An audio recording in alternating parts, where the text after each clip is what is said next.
Hey, 4 tips for building great relationships on social media. So we are Jill and Levi Hunsaker, and we're going to be covering some tips on how to build strong relationships so that you can lead into enrolling strong team members that are business builders onto your team. So today we wanted to talk about some tips for connecting with people on social media. And I found this quote by Brene Brown today that just fits right in with what we wanted to talk about. And she says, "The energy or connection is the energy that exists between people when they feel seen, heard, and valued, when they can give and receive without judgment, and when they derive sustenance and strength from the relationship." So I told Levi before we got on here, my brain is pretty fried from homeschool this week and a ridiculous amount of 7th grade science, which sounds really silly. But I am burned out. So I'm mostly going to sit here and support him and count it as showing up. She said, "Can I just sit here and look pretty?" And I said, "Sure, I like it." So, um, yeah, we've had a pretty awesome training today. So for our company, this is our regional conference, and this weekend we are getting training from a lot of amazing leaders. One of the best ones that I love today is from Rob Sperry.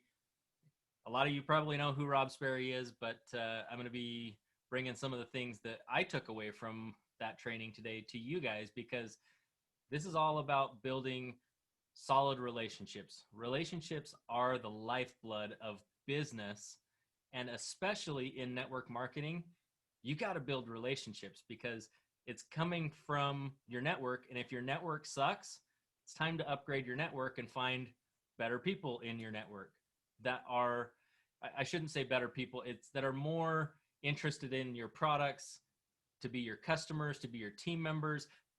Um, that's what I mean by higher quality people for your business. So, um, like for example, today, right in the middle of the training, I got a message on Facebook from a friend that we met in Panama last year. And she actually came looking to have somebody come in and partner on a real estate deal with her. And so that's something that we're looking at. She's in Georgia and we're here in Utah in the United States. And so we're practically a country apart, and we're still looking at doing a real estate deal together because of the relationship and connection that we built over a year ago. We haven't seen her in person since August of last year. So that was pretty cool that she reached out to us on that deal, and we're going to be looking at how we can make things work together and see what we can work out there. But that all came from a relationship. I wasn't actively seeking that, but she reached out to me today to see if we could possibly make something work there. So that is the power of relationships in business. It's huge. And you know, that's not a typical thing. Like that doesn't happen every day. That doesn't just come along that way, but it shows the value of building that relationship over time. So today, let's jump right into these 4 tips that we learned. Um, the first is don't be a stalker. Don't be a Facebook stalker. And what does that mean? And the way that I like to look at this is, are you a taker or are you a giver? Do you sit and just scroll through your feed and see what's going on everybody's profiles without giving any love back? Um, you know, that's what I mean by being a taker, is that you're just taking content, taking. Whereas being a giver, you're giving love. The number one currency, especially on social media, is attention. People crave attention.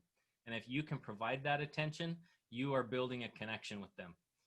And how you do that? It's simple. Like, comment, share, interact with people on their posts. It's not that hard. You're already looking at it. Just push a button. You know, write 5 words. It doesn't take a lot of time. So you can make this happen. The second thing is be consistent in posting. And by consistent, I mean every single day. Now, If you would have talked to me about 6 months ago, I was not posting every single day. Mm-mm. Jill was not posting every single day. Nope. And that was hard for me. That was a difficult thing. And so one of the things that I started with is, if that's not you, start where you can. Maybe posting once a week is going to be like a miracle for you. That's okay. Start there and be consistent and say, you know what? I'm going to do this every single week. Make a commitment to yourself, make a commitment to your followers, and then stick to it. And then you can increase that. Maybe go to 2 or 3, and eventually building up to the point that you're posting every single day. That's how you build a habit and consistency. So some things that I have found that make that easier is if you try to go every day and say, okay, what am I going to post today? That's not going to work very well. But if you can sit down for 30 to 60 minutes and create all of your posts for a single week at one time, that's a lot more manageable, and you can just carve that time out. Like we've talked about time blocking before, carve that time out and set that aside and just go do it. The other thing is there are a lot of tools that can help with automation and things like that. And posting is difficult when you don't know what people want to hear. And so one of the awesome things that I have found is on our business or fan page, the insights are huge. You can actually get feedback without going and running calculations and your own metrics. It just tells you what posts are doing the best. And you can continue to share content like that because that's what your followers want to see. And so over time, as you want to focus on creating lots of content and focus on more, but the metrics are going to tell you how to start building the quality for the value that your audience desires.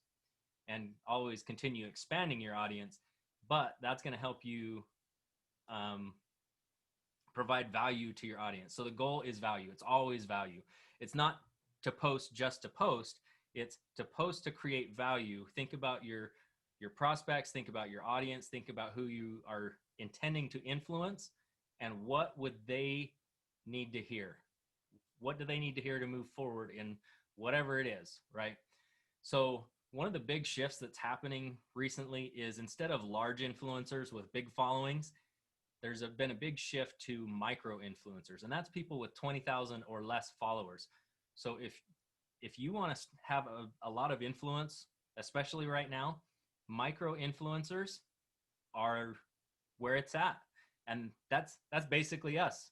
That's, people that are just putting out content, trying to add value to their audience, even though their audience isn't very big yet. Right now is your time. So embrace that and get out there and put out that content. So tip number 3 is reply to everybody who comments on your posts. Now, that might seem simple, but it's back to that. Don't be a stalker, right? You're putting that content out. People are giving you love by commenting, liking, sharing your posts. We'll comment back. And that's just being a good human being. That's building that connection. But there's an awesome benefit that comes along with it. That benefit is that Facebook's algorithm, your comments back on their comments actually increases engagement, and then it shows it to more people, and then more people engage, and then it shows it to more people. So one of the big things though is with the Facebook algorithm especially is that engagement. The first 90 minutes are the most important. So urgency is synonymous with wealth. That was an awesome quote from Rob Sperry today. I love that quote. Urgency is synonymous with wealth. And that really comes into play in the Facebook algorithm, because that first 90 minutes, you've got to be able to interact with people that are interacting with you, because that will actually help boost your post even higher and get better engagement. All right. And the 4th tip is remember that the money is in the messenger. And that means that you are now, instead of posting for everybody to see, you're now talking one-on-one. You're private messaging, you're direct messaging, and it's time to take that conversation personal. So it's easy to send somebody text, and if that's all you can manage right now, that works. But remember that communication, only 7% of communication comes through what is written. Well, that's not very much. And so text, while you can get your point across, there's so much more to communication that doesn't even come across. Just by simply adding voice, the intonations, the inflections, varying pitch, that right there adds another 38%. 45% of communication can come through with voice only. And the last one is, remember that video is even better than voice. And really, body language adds the other 55%. Now, you can only see me from like here, I don't know, here up. And so maybe you're only getting 30-40% of that extra 55%. But video is still better at building a connection than just a voice. And the cool thing is in Messenger, you can do text, you can do voice. I'll have to research if you can do a video. I know you can record a video and then send it, but I don't know if you can do it live on the fly like you can record voice. So in any case, it's that very much personalizes the communication that you're talking back and forth. And so just remember that business is personal, and it takes people to run a business. I could use our teenager as an example for this, because the other day he was like, Mom, I just need 5 more minutes on Instagram. And I'm like, no. And he's like, but if I don't comment back to people, they're going to think I hate them. So I'm like, okay, I need to take a lesson from this kid on connecting with people. He's a good example. Yeah, and it looks like we've got somebody on live with us. So go ahead and drop in the comments where you're from. We'd love to connect with you. So yeah, and the last thing on this about Messenger is another cool thing that you can do is you can automate a lot of communication through bots. Now, I know that kind of goes against what I just said about make it personal, but there's ways to make it more personal. The first thing is you write down the messages the bot is going to be sending in your own voice, in your brand voice, right? Be authentic, be real, be you, and your vibe attracts your tribe.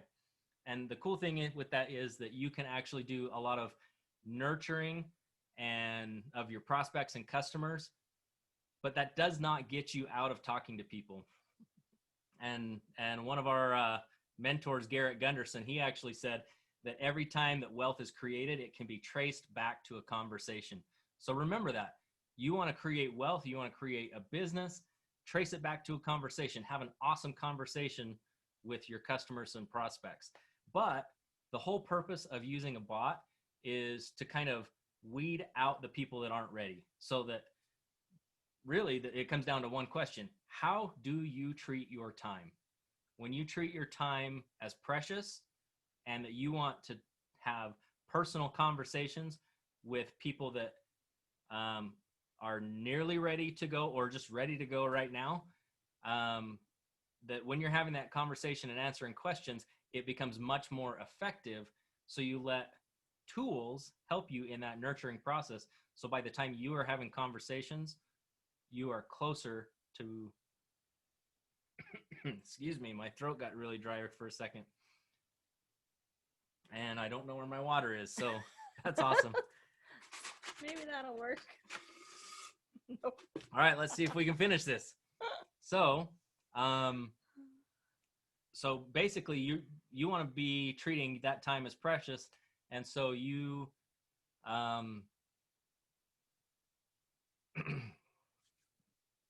you're focusing on spending your time with the people that are closer towards enrolling or buying your products and those types of things. So it's a little bit about efficiency and freeing up your time, because guess what? You have other relationships that are not just business too, right? You can't spend all your time in your business. You have things that you are passionate about that you love to do. You have people that you love to spend time with. And so they deserve your time as well. And really using tools to be more efficient with your business time is actually going to help you get the things that you want to spend your time doing as well. So huge things. If you guys would like to connect with us and have kind of a one-on-one conversation, go ahead and drop relationship in the comments below, and we will reach out to you with a way that we can have a phone call or a Zoom call or any of these types of things. So remember, relationship in the comments below, and we will be in touch. Bye. Have a great night.